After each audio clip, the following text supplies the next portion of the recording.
Because there really is nothing like putting down a really nice hunter round or a nice eck round where you took all the options and made big moves and it looked effortless.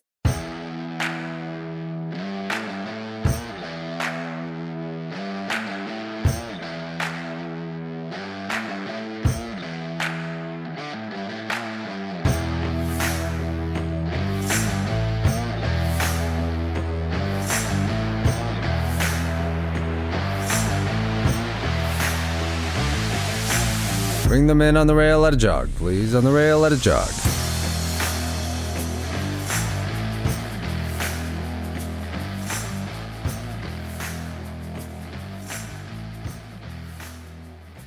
So we'll just get started. If you want to go ahead and introduce yourself. Yeah, my name's Kirsten Ziegler. I've had horses pretty much my whole life. I grew up showing the hunter jumper circuit in Colorado. I never stopped owning horses. I rode through college. I still own my hunter. And then I bought a reiner a year ago, almost exactly a year ago. Cool. So you said that you've had horses like your entire life. What got you started in the hunter jumpers? Was there anything specific that? Yeah, I think it's just the world I was introduced to first. I was born in Germany and lived there for 6 years. And our house was really close to, a stadium. And that was just kind of the thing my parents liked to do is, take some beer over and let the little kid run around and watch the show jumping. And I mean, it's really big over there. And so it was just like, I was exposed to the big jumpers like immediately. Oh, that's awesome. That would definitely be an experience, I feel like. As a little kid, just getting able to like watch that. That would be so cool. So you moved to the States when you were 6 then? Yeah. I was, I think 6.5 at that point when we moved to the States and lived in New Mexico for a little bit and then settled in Colorado, which is where I went to all my grade school and graduated high school there. It does seem like Colorado has a pretty robust hunter jumper scene. Especially, I live in Kansas, so compared to especially Kansas, it's like night and day, I feel like. Yeah, I guess when you think of Colorado, you normally wouldn't think of a huge hunter jumper scene, but it is huge and it just keeps growing. I feel like there's a horse show every week at the Colorado Horse Park. Yes, I think that's probably a big impetus for how much focus there is on the hunter jumpers, is that facility specifically. Yeah, I never would have guessed Colorado to be so intricate in the horse world. Even I don't ever think of horses when I think of Colorado. Interesting. Kristen, you're Kirsten, told us that you made the switch to reining. What got you interested in that, or what drew you to like make such a switch? I guess I've always wanted to like learn as much as I can. Just to be a pretty good, well-rounded like horsewoman. And reining always kind of piqued my interest. And then it was, what I guess was last March, there was a hunter jumper show. I mean, they always schedule it. There's a hunter jumper show and then the Cactus Classic, at the same facility. And I just kind of like went over and watched what I was pretty sure now was the Run for a Million qualifier. And so I was just kind of like, I want to try this. This looks like fun. And then got connected with our trainer and was pretty much hooked immediately and needed to buy a horse like ASAP.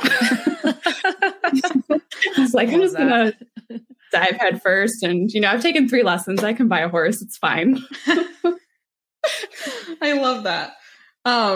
So do you feel like there was like a mental shift you had to make going from like hunter jumping to doing a pattern like without jumps? Like what is that process like where you have to like memorize a full pattern for reining? Do you feel like it's the same like with the hunter courses and stuff?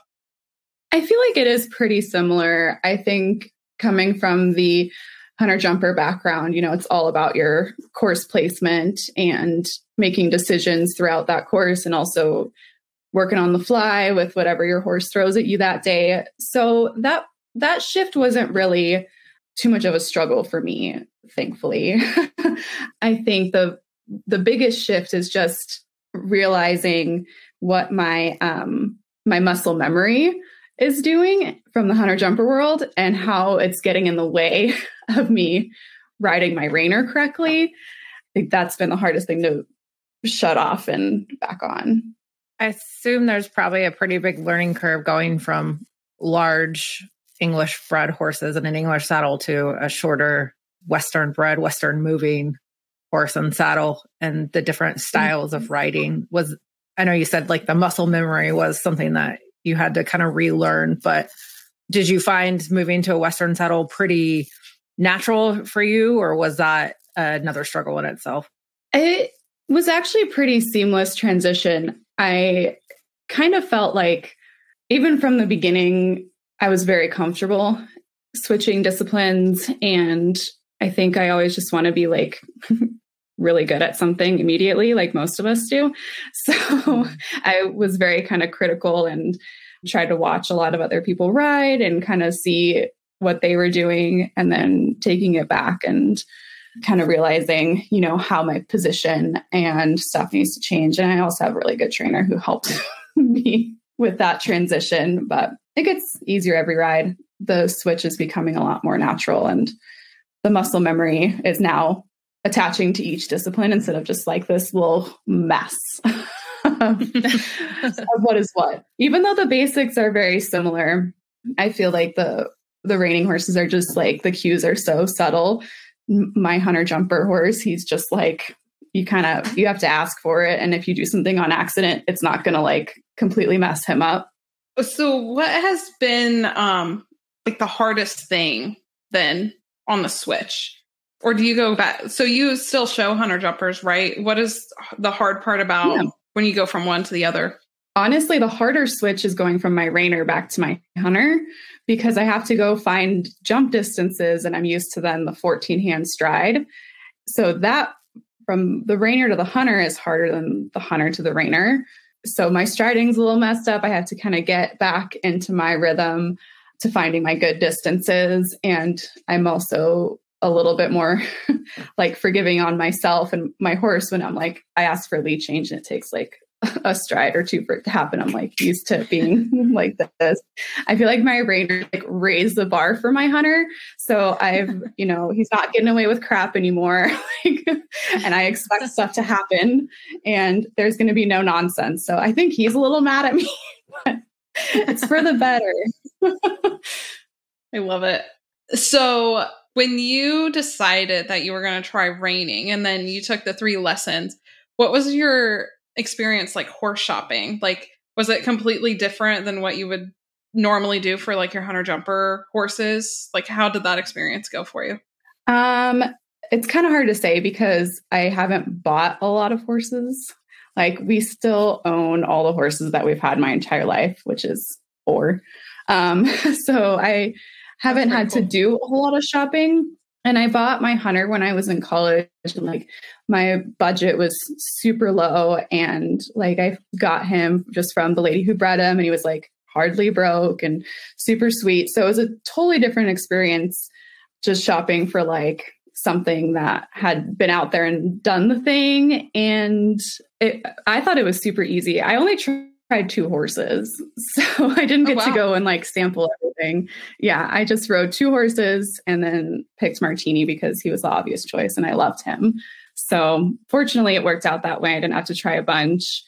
When I tried my hunters, I think I tried 9 in one day and he was the last one. I was like, this one. Oh my wow. Yeah. That would be a long day. Wow. Yeah, it was a long day. I think my mother-in-law still hates me for it because we didn't eat like the whole time. I was like, we have a schedule to keep. Can't make people wait. Fun when you're the one that's shopping. Yeah. Yeah. So you said mother-in-law. Is your husband involved with horses as well? Yeah. So my mother-in-law is technically my hunter jumper trainer. She's in New Mexico though. So we just kind of like, she tunes me up when I need it. But otherwise, I just train with him in my backyard, which is really great. And my husband did do the hunter jumper stuff growing up. He did, I think, he'll probably say I'm wrong, but like up to the meter 35 jumpers. And he had a pretty successful junior career, but kind of got out of it when he went to college and his mare retired and just never really got back into it. That's pretty cool. What have you actually competed at in the hunter jumpers, or do you do more jumpers than hunters, or both? Or I don't really like to go fast, full speed at jumps and prey. So I like the hunter and eck rings the best. I like to make it look pretty and accurate, so no surprise that I wanted to do kind of reining and not like barrel racing. So I did like children's hunters growing up. And then I pretty much have stayed within that like 3 foot to 3.3. I've been doing some 2.6 stuff. It's just hard to get out there and like keep a 3 foot horse fit or 3.6 horse fit when working full time. So I'm just kind of doing what I can now. And hopefully I'll be showing Leo next year some more. Cool. I don't know if this would be a good question because it sounds like you like both of your disciplines that you're doing, but have you came up with a favorite? Like, do you prefer one over the other now? It's so hard to say because there really is nothing like putting down a really nice hunter round or a nice eck round where you took all the options and made big moves and it looked effortless. I want to say I'm usually happier at the end of my reining runs, but the hunter jumper stuff, it's either way. It depends because my hunter is also a little quirky. So he can piss me off a lot more often than my reiner will. So I call my reiner my vacation pony, Martini, because I just like to go out and have a good time on him. And Leo, you never know what button he's going to push. But when he's great, he's great. So maybe give me a different horse to put down a really good jump round on. And I'd probably pick that because there's nothing like flying, but there's also like a sliding stop is about the same adrenaline rush. So can you go into detail about like your first like reining maneuver, like maybe the sliding stop? Because I personally have never done any type of reining maneuver and I've always thought it would be amazing. Could you give our listeners like a first count of you doing a sliding stop? Well, my first maneuver that I like kind of learned was like the spins because I could do that on any horse, and I didn't do them on a stop on Martini until I had him for like a month. I remember this specifically because we were getting ready to go to a show, and I was like, I haven't stopped this horse yet. How am I going to go show next week? So I was low key panicking, but then I was like, trust Patrick, he knows what's best. And I think I just kind of had to try not to get in Martini's way. I was like, he knows what he's supposed to do. And I'm just going to hopefully just feel it when it's right. And I think it was just gaining the confidence because I thought I was flying down there at Mach 10 and sliding really far. And I was like loping hardly faster than like a slow circle. And it's just been building the confidence, but it was never really, too daunting to me. Maybe it just, I don't know, it just came naturally. I feel like I got a little peeved because I'm kind of known for bringing all my hunter jumper friends out for reining lessons so that they can have some fun. And I got annoyed because my one friend, she's come with me like 3 or 4 times and she got to stop and like do like a full rundown. And I was like, I had to take like 12 lessons before I got to do this. Like, and buy a horse. Like, and you get to experience it for fun, like right off the bat. I was a little jealous, but it's fun. We lived. I think it's on all of our bucket lists as horse people to ride a reiner, at some point in time. And, I say the same about like a Grand Prix dressage horse. That would be amazing. And, cutting horse. And I would love to say a show jumper too, but you obviously have to have some skill and talent to be able to pilot those things around a course. So yeah, it's cool to live vicariously through you guys that have done it all. Yes. I always say that on my bucket list, I have a cutting horse and a reining horse that I would just love like one time just to say I've done it. And I don't know if I would ever want to jump. I barely want to show in my hunt seat saddle. So jumping just is not, I don't think it and I would get along very well. So I'll leave it all to you ladies, but cool. So when did you said a year ago you bought Martini. How many shows have you been able to attend then reining? I think we've done, let me count, 5 now. I think we're at 5. Is the Run for a Million one of those 5? Mm-hmm. Yeah. How was that like your ultimate goal when you bought or got into reining? Like, what made you decide to go to that show? It wasn't really a goal. It kind of happened by accident. It was at the Mother's Day slide. I had just taken a 0 in my last run to school Martini, and it was not planned. It was not a planned schooling run, but he needed it. And we get done, and my trainer's like, so I'm entering you in the qualifier tomorrow. And I was like, great, just put a 0 down. I'm feeling great about this. It's going to be fine. And then we qualified like super easily at the next day.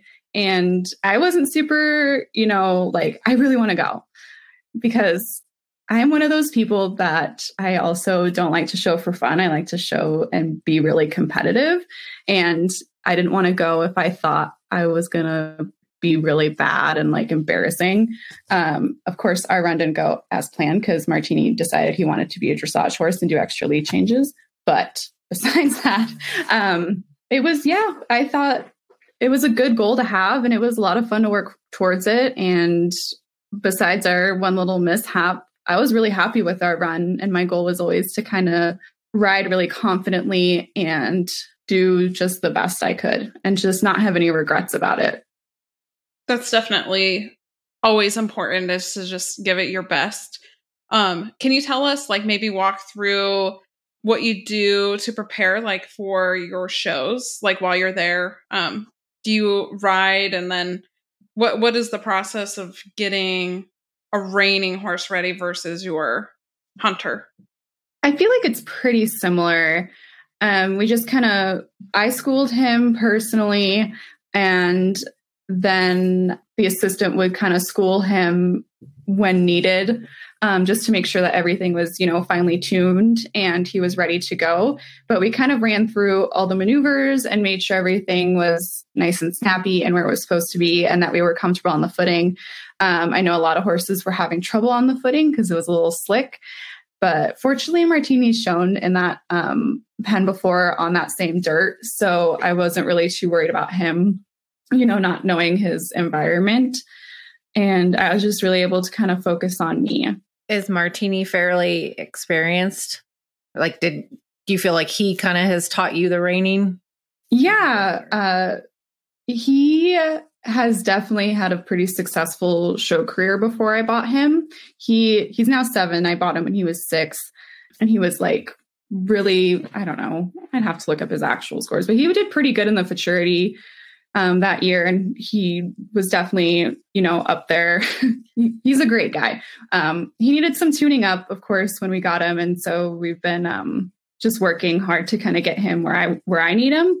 But he hasn't been just like a sit there and like nothing to work on type. There's always like something that needs to be fine-tuned or, addressed, which has been great because I don't really like to sit there. I get bored. So I need a little bit of a project. So is there anything that you do in particular to mentally prepare yourself? Like what gets you in the show phase? Visualizing helps me a lot. I go through my patterns and just break it down and not only memorize, but, visualize exactly where I'm going to be making different cues. I mean, we can only prepare so much. There's always going to be something thrown your way that is unexpected in the show pen. It's just without fail. And it's all about how you can recover. Besides that, I just try and keep it easy and breathe. Fortunately, I've been showing for 20 years now. So I don't really get too bad like competition nerves. I'm just hard on myself. What does your husband think of the reiners? He thinks it's way better than the hunter jumper world. He just likes the industry better. Is it like a real difference in like the people that are around, like the reining versus the hunters? Like, do you feel like there's a different vibe, I guess, about a show? I think so. That's honestly another reason why I got into the reining, as I was kind of burnt out and I had bad kind of experience with some hunter jumper barns. And I was feeling pretty defeated and wasn't really enjoying, being in a barn environment. One of the reasons we bought our own place is so I didn't have to deal with other people. And I was just, kind of traumatized, and I still kind of am from that whole thing. And it was so refreshing to be immediately invited into the whole reining world. And I mean, Kirsten was like one of the first people I met, and just her kind of taking me under her wing and like showing me everything and being like so open to any questions or just like reading my mind. And, everyone that I've met has been super encouraging and supportive. And that's been honestly the best part. By Kristen, you mean Kristen Titov? Yes. Yes, I should have prefaced this episode with Kristen gave us your name and wanted us to talk about your switch, because we don't really see that too often, I don't feel like, or not a lot of people talk about like switching to such an extreme degree. But on that note, what association do you guys usually show with, or what show associations, I guess, do you support the most for the reining? I've just been showing in the local Arizona reining horse shows. Besides going to the Run for a Million, I haven't really done anything else. It's just the NRHA and AZRHA that I've been showing. What about your hunter? Just Colorado circuits? Yeah, I was doing the B circuit, which is the Kaja circuit, and then a little bit of the A step. The B circuit there is insanely competitive. We would still have like 30 to 40 people in our classes, and some of them would even be there for practice for their A shows. And they'd only be the weekends. So it was perfect with school. I wouldn't have to take time out of school and still be really competitive, and I mean, if I was doing like meter 30 jumpers and was like trying to win money every weekend, probably makes sense to do more of the A circuit stuff, but didn't really need to do that in my children's 3-foot hunters. And Leo, I just show locally. I was just getting ready to ask if, as a hunter jumper, if you've ever been to the World Equestrian Centers, either one of those for their jumping circuits. No, I want to though. I'd love to have a horse that could actually hold its own there. Like I said, Leo's quirky, so I'd get a little worried hauling him all that way and then have him just decide he doesn't want to cooperate that day. So I prefer low stakes and just keep in it here in Arizona, way less pressure. I can just do it. Yeah, exactly. I love him dearly. He's just a little unpredictable. You'll at least have to go visit one of them. Either one, they're just a gorgeous facility. I'm blessed that I live pretty close to Wilmington, so I can pop over there and see. I am excited because I'm hoping to make a trip to Florida this year, and I want to stop in Ocala and see the Disney World of the horse industry. Right. Every time I've seen photos or videos, I'm like, this place doesn't seem real. Like, how is this existing? It's crazy. I wish we could have something out this way. You'll hear so much like cool things about the place in Ocala, and still when you see it for yourself, it's like you can't even. It's everything you thought it would be and more. It's really like out of this world. It's just so massive. We need something like that in the Midwest here, like Texas, Oklahoma, maybe Colorado. There's enough there too. So yeah, be nice. Yeah, have something like that closer. So you do photography as well, right? Yeah. Is that what you do full time, or is that? I call it my full-time side hustle because it's not like my main source, but it is quite busy. Full-time, I'm a graphic designer for the Equine Network. So I work actually directly on the team roping side of things. So the World Series of Team Roping and the USTRC. I do a lot of their print and media stuff. And then there are 2 finales each year for the USTRC and World Series. I go and just shoot content. So reels, photos, any B-roll that we're going to need for like the entire year for creative, essentially for that association, which is really fun. You really do touch a lot of different associations or a lot of different disciplines in the horse world, which is really cool. I'm sure you have a lot of. Yeah, it's been really fun. Yeah, the team roping is like a totally different, because you're not really like showing horses. You're just like on horses. There's cows involved. It's like a whole different thing. And it's so fast paced, but it's really cool. It's been a great learning experience. Is that what you went to school for, was like marketing and stuff? Yeah, I got my degree in graphic design. It's just a bachelor's of arts, but I've been working in the graphic design field for the past 5 years, but I just started with Equine Network about 5 months ago, which has been just an absolute dream, because who doesn't want to work in the horse industry? I mean, without being like in like shoeing or training, but where you can sit at your desk and air conditioning, horse side of the world. So have you covered the World Series of Team Roping event yet? Or have you not yet? This will be my first one. Mm-hmm, yeah, because I started in April. So I kind of got shoved right into the US finals first. But then I'll head out to Vegas here in a couple months. So it'll be good. It's really fun to get down there and I can be there. Yeah. You're familiar with South Point now, at least from the Run for the Million. And yeah. How's the facility there? It was nice. I actually really liked it there. I hadn't stayed at South Point before or really visited. I went and watched the Run for a Million last year, but we didn't stay at South Point. But I did enjoy it there. And it'll be nice. I'm kind of bummed that they don't have like rafters that I can climb up into to get coverage, because that was a lot of fun at the US finals. I spent like a couple hours up top getting a bunch of reels and photos. So I'm kind of bummed I can't do that. But I'll figure somewhere else to get creative. Is that what you enjoy about doing like the marketing side? You can be creative and find new ways to promote an event and stuff like that? Yeah. I just can't do anything too monotonous. So I love being able to just go out there and have a good time and just create all this fun stuff. It really fuels my soul.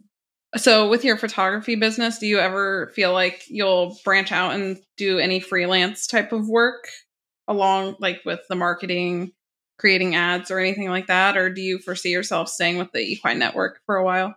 I like being able to have my photography business and my full-time job separate. I think I would be way too stressed out if I had to rely on my photography all the time, because it is nice if I get burnt out. I can just not schedule for 2 weeks and it'll be fine, because I still have my full-time job that I can rely on. And I really do enjoy like working with a company and like creating this kind of stuff and seeing all my things like kind of out there in the world. Like I get the magazines and it's like I designed this 20-page spread and it's so much fun to see, which I wouldn't usually in my photography, or at least maybe I had the photos in it, but not the design. So I really like having the separation. It's a nice balance because I can go and be creative for me and my clients. And then it kind of refreshes me. And then I can be creative for my company without feeling kind of trapped within the company's box, I guess. I mean, they kind of let me do whatever I want, but you know, creating for a company and creating for yourself and your clients is kind of a totally different thing. So I think they balance each other out enough. I would be interested to if you could just describe the Run for a Million event. It seems like it's growing in popularity every year. Like, you know, what I saw the coverage on Facebook this year was, I mean, it was like everywhere. And I know seemed like half the people on my Facebook friends list were going out there to watch the finals for the main event and everything. Mm-hmm. So for somebody that's actually been there in person, what's it like for you? It's super fun. The environment is really like none other. I mean, I haven't been to the futurity or anything, and I hear that's kind of wild. I'll have to go someday, but it's high energy. It's exciting. Like it's almost like being at, you know, the Super Bowl, but mm-hmm. It's a fun event that brings a lot of people together. And I was able to see, you know, friends that live in different states, and we're able to get together, and there's a lot of shopping, and, you know, it's a exciting sport and they're making it a lot of fun. There's concerts. Yeah, it's a good time. Oh, wow. Mm-hmm. What did you have a favorite shopping spot while you were there? I kind of browsed and bought everything. My credit card probably should have been taken away from me. But they also have like good deals and stuff too. So you're like, why wouldn't I save like $50 on a pair of jeans? This makes sense to me financially. Can't I'm pass up a saving good money deal. in the long run. Yeah. Yeah. Yeah. Like if I buy 4 pairs of jeans, then essentially I'm really saving an extra $150. So it's all good. It's basically another pair of jeans. Since we're back on the note of the run for a million, you kind of touched on your run that you had. Could you like walk us through your pattern and then like just describe to us like what you were doing and how you were doing it for any of us non-rainers to understand? Yeah. So I forget exactly what pattern it was, but we started with our spins in the middle, and my horse personally gets a little jazzed in the middle and doesn't like to start from a complete stop. So I just really focused on my breathing and making sure that I could start nice and smooth and put in some nice fast turns without, overturn penalty. I was very happy with our turns. Like they were probably our best turns that we had in the show pen. We then circled to the right, fast and then slow. And those have been kind of a struggle point with us, but we really did. I just tried to guide him as well as I could, go as fast as we can and then slow down really good in the center. That all came together really nice. I still think those were probably our best right circles we had ever had. Our lead change to the left was a little bit wiggly. I didn't cue him quite as well as I would have liked. And I think that kind of set me off just a little bit, just kind of got me out of my like getting it headspace. And our left circles weren't quite as good, but they were still pretty good. And I was very happy with them. We come into the middle and I go to slow down and I take off my outside leg, which cued him to lead change the other direction, even though we were supposed to be slowing down. So we got a half of a lead change, and then then he fully changed the other direction, and then I had to change him back. So extracurriculars. And so we come around, and that all happened in my slowdown. And then our actual lead change that's part of the pattern was good. And I was just kind of like, I already knew I blew the class at that point, which was really upsetting. But I've kind of always prided myself on getting my crap together and not stopping riding and still going out there. And I'm like, I'm going to put down the best rundowns I possibly can. And so I rounded those corners and I just ran him down and tried to stop as big and hard as we possibly could. And we had great rollbacks. I swear if we just copied and flipped my right circles to my left, like it would have been the most beautiful run. Because besides that, I was so happy with it. And I didn't want to give up on myself. I was like, I can't let this get to me because it's not going to be productive to go down there and, not give it my all in my rundowns just because I had this mishap in my circles. Like, I gotta go hard still. Doesn't matter. That was 3 strides ago. Gotta go forward. Perseverance is always like so hard sometimes when you're like counting on everything to get this right. And then, right or error. And we, get in our own head, and just pressing on from that is sometimes tough. So that's definitely awesome that you were able to get past it and just keep doing your thing. When you're talking about doing like the rundowns and stuff, what goes through your mind before you're hitting the brakes? Like, is there anything that you're like, just always like, it's always on your mind when you're doing that rundown to the stop? I'm just trying to keep him, straight and not cue him too early. Martini always wants to stop, and he wants to stop hard. And because he is a little older, he knows when he's supposed to stop. So I'm kind of fighting, his habits and trying to push him to where we're going to just get a successful timed big stop, which is always easier said than done. But I almost try not to think about stopping as I'm running down there. And then I'm just like, oh, now we're going to stop. Is that like when you have the most amount of adrenaline is the stopping, or is there something else that you enjoy more than the stops?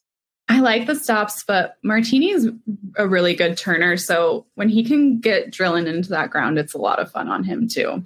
The first time that you did any turning, did you like lose your seat at all? Or how did you, I just feel like I would get so dizzy. How do you stop yourself from like not falling over? Well, I try and stay pretty balanced, first of all, but I kind of pick a spot on the inside so that I don't get too dizzy. And I feel like as long as I'm not doing like 10 spins or a crazy number, that I don't get too shaken up. And especially in the show pen, usually like the 4, I don't get dizzy with 4, fortunately, but more than that. And once we get drilling in, it can get a little sketchy. I remember our paid warm up that we had right before the Run for a Million. I think it was Martini's like first time solo in there that week. And he was like jazzed and he spun so fast. I like lost my stirrup and tried not to fall off. I just wasn't expecting it because he can be a little lazy like the first time you turn him. And he was like, zoom, like for charity days, I'm going to spin so fast. And I was like, I can't hold on to this. Is it hard to keep track of like the number of turns that you're doing? I feel like it would be easy to like lose count while you're focusing on keeping the turn and your balance and everything like that. I feel like as long as nothing really goes wrong and you can just build speed, I'm usually pretty good at counting them. It's like if something goes wrong, like if they like trip or get caught up or, you know, you have to kick them off their rhythm, which is not ideal. But usually if it's a smooth build, I can keep track pretty easily. Maybe it's from counting strides while jumping, but I was going to ask, do you think your jumping career has helped with the logistics of the reining, like, you know, getting that run down and then stopping and then the turns and the counting? And do you think that's helped? I think it has helped with my timing, especially my timing and my placement has definitely been helpful to have that jumping background because it's the counting strides. You're asking for lead changes at certain points because it is very similar basics, just, you know, different sides of the coin. Jenna, do you have any more questions? I'm trying to think of some more. I'm interested to know what your goals are for both your hunter and your reiner, or either one of them. Like, what do you still want to accomplish with either one or both? For my hunter, I would love to have, you know, some good shows at the 3 foot height. I am more of I'd rather do it perfectly at 3 foot than do bigger jumps and have it not be perfect. I'm just too much of a perfectionist that way. I'd rather nail it like that. And like I said, it's so hard to keep anything fit working full time to do bigger jumps. And they're scarier. I'd rather just do 3 foot. You can still kind of trot that if things don't go well. So I'd really love to do that. And equitation, I mean, I guess the bigger goal would be to do the Ariat medal on Leo, the Ariat adult medal. That would be amazing. And I think it's attainable as long as he doesn't pull any antics. I haven't even thought too much about Martini. I'm just having way too much fun doing what I'm doing. Finish out the year and maybe see kind of what next year brings. Probably try the Run for a Million again. Who knows? Yeah. Go get your perfect pattern. Yes. Mm-hmm.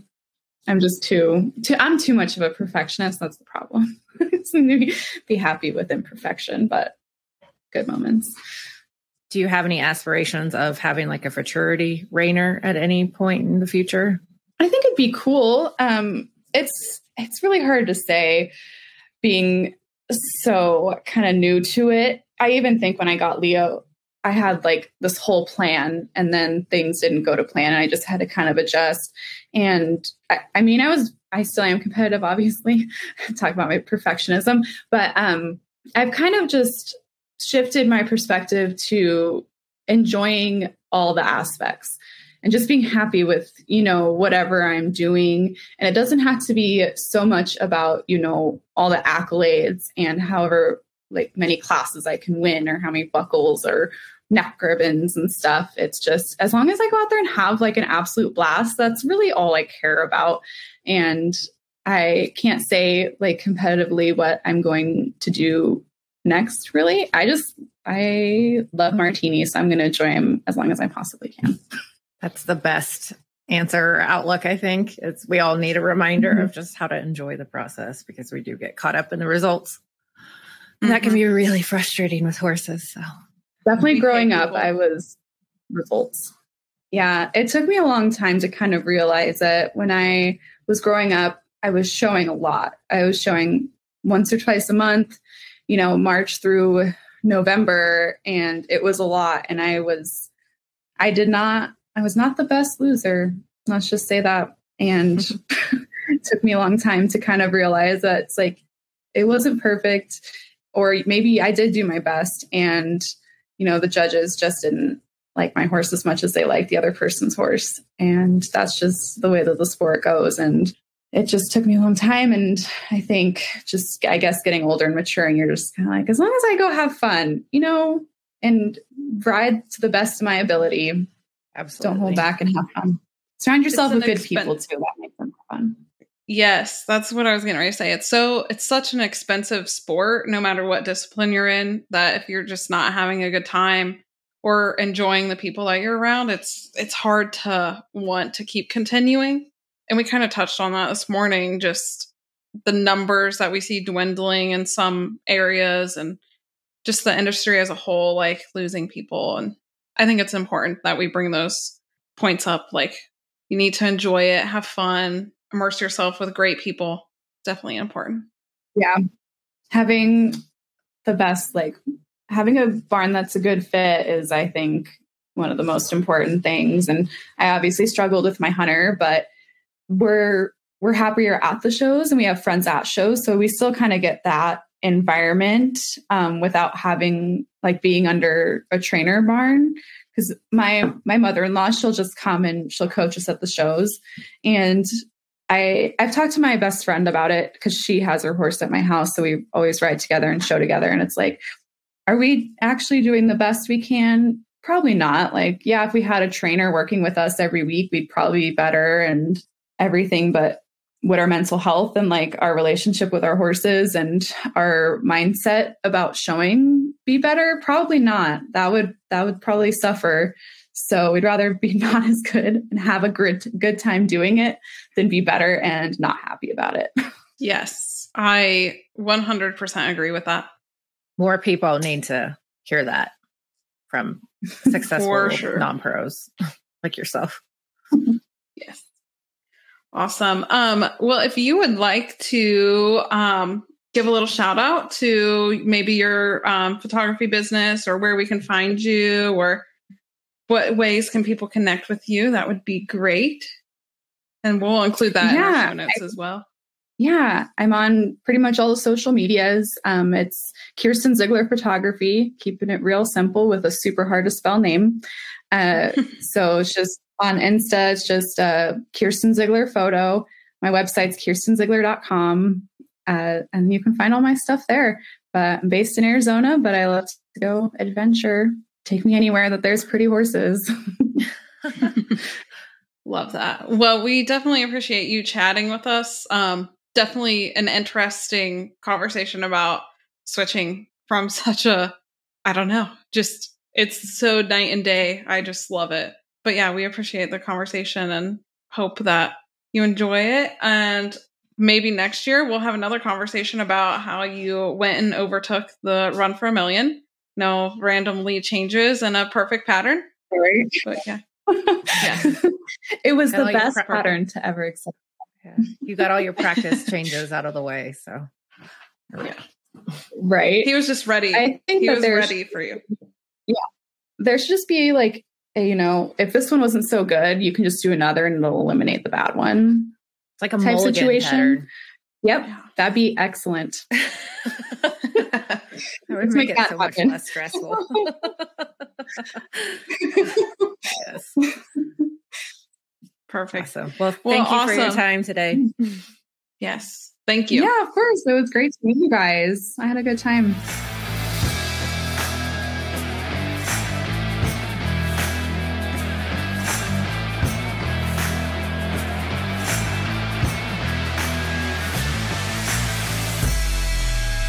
All right, that'll be your class. Bring them in and line them up.